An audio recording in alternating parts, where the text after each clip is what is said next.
सूर्यपुत्र कर्ण का जन्म और प्रारंभिक जीवन। दोस्तों, महाभारत के महान योद्धा सूर्यपुत्र कर्ण, जिनका जन्म एक अनकही कहानी है।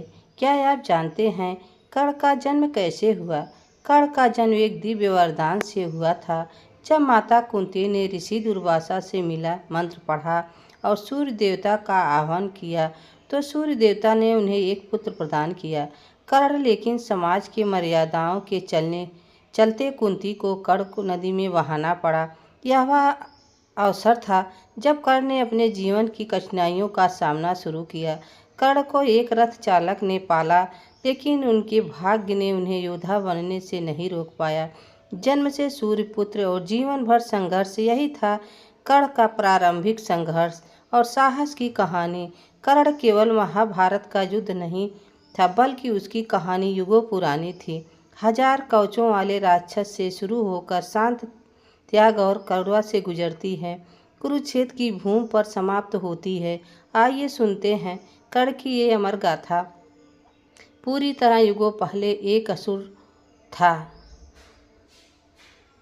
सहस्र कवच, उसके शरीर पर हजार कवच जड़े थे, जिन्हें कोई भी देव दानव मानव भेद नहीं सकता था।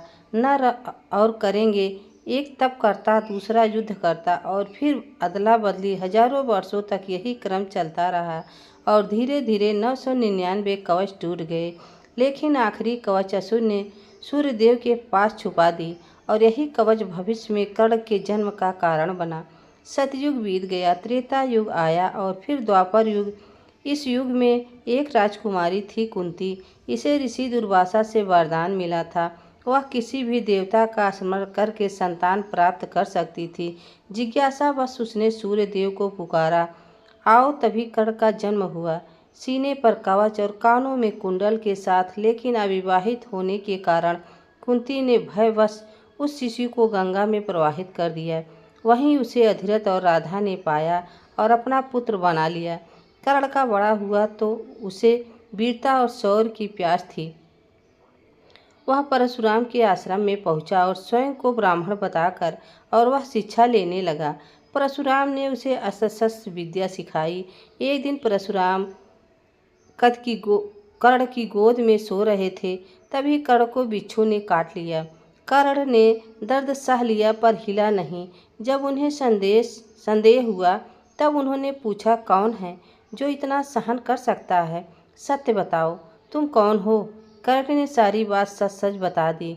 तब उन्होंने श्राप दे दिया, जब तुम्हें सबसे ज़्यादा ज़रूरत होगी तब तुम्हें तुम्हारे शस्त्रों का ज्ञान भूल जाएगा। कर्ण की वीरता देखकर दुर्योधन ने उसे अपना मित्र बनाया और अंग देश का राजा घोषित कर दिया। उस दिन से कर्ण और दुर्योधन का बंधन अटूट हो गया। कर्ण ने जीवन भर दुर्योधन के साथ खड़े होकर मित्रता का धर्म निभाया। कर्ण और अर्जुन के बीच प्रतिद्वंदिता बढ़ती गई, परंतु कर्ण का हृदय दानशील था। वह कभी कोई याचक को खाली हाथ नहीं लौटाया था। यहाँ तक कि युद्ध से पहले इंद्र ने ब्राह्मण का रूप धरकर कवच कुंडल मांग लिया और कर्ण ने हंसते हुए अपने जीवन की रक्षा करने वाले कवच कुंडल भी दान कर दिया। तभी से उसे दानवीर कर्ण कहा जाता है। महाभारत युद्ध से पहले श्री कृष्ण को ने समझाया, तुम पांडवों के भाई हो, अर्जुन नहीं, तुम सबसे बड़े हो, आओ पांडवों का राजा बनो। लेकिन कर्ण ने कहा, मैं दुर्योधन का मित्र हूँ, उसका साथ छोड़ना अधर्म है। कर्ण ने अर्जुन का सामना किया। कुंती ने उसे समझाने की कोशिश की, पर कर्ण ने दुर्योधन के प्रति अपनी मित्रता निभाना चाहता। युद्ध भूमि कर्ण और अर्जुन आमने सामने हुए। ठीक उसी समय परशुराम का श्राप सच हुआ। कर्ण के रथ का पहिया जमीन में धंस गया और उसे अस्त्र स्मरण नहीं हुआ। अर्जुन ने अवसर का लाभ उठाकर उसे बाढ़ से भेज दिया। इस प्रकार सूर्यपुत्र कर्ण का अंत हुआ। कर्ण की पत्नियां। क्या आप कर्ण की पत्नियों के बारे में जानते हैं? कर्ण की 2 पत्नियां थीं, दोनों ही बहुत सुंदर थीं। अंग देश के राजा कर्ण की पहली पत्नी का नाम वृषाली था। वृषाली से उसको वृषेण, सुषेण, वृषकेतु नामक 3 पुत्र मिले। वृषाली दुर्योधन के रथ के सारथी सत्यसेन की बहन थी। कहते हैं वृषाली कर्ण की मृत्यु के बाद उनकी चिता पर ही समाधि ले ली थी। वह बहुत चरित्रवान और पतिव्रता थी।